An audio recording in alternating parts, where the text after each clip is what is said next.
õpilasfirma Pehmepai ja tegime looduslikke kehakooriaid. Ma ütleks, et kõige ägedam oli hoida käes midagi, mille sa oled ise valmis teinud.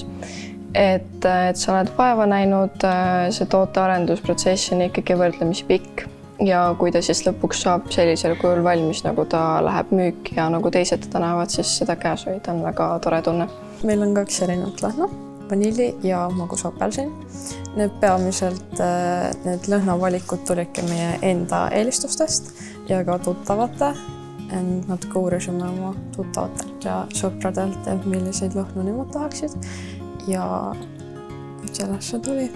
Müügiargumendiks on meil siis see, et need kehakoorid on looduslikud ja naturaalse koostisega. Ega me kohe alguses ei teadnud, mida me toodame.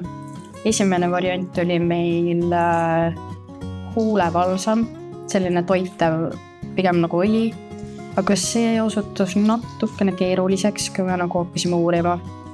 Ja siis meil oli hästi palju teisi variante, meil olid korduvkasutatavad veepommidel ja siis Miial oli perekonnas juba selline retsept olemas, mida on mitu aastat kasutatud, et me teadsime, et see toimib ja on mõnus ja siis me otsustasimegi selle kasuks.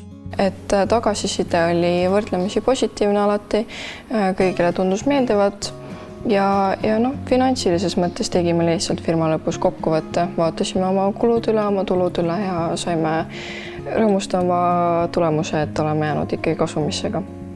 Õppetunde ja katsumusi oli tegelikult väga mitu.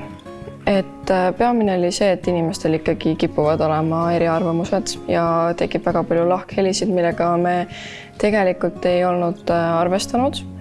Aga ma ütleks, et enamus neist me ikkagi lahendasime omavahel ära. Osad natukene sõbralikumalt ja osad natukene vähem, aga lõpptulemus ikkagi oli hea, nii et õppetunnina läks kirja igal juhul.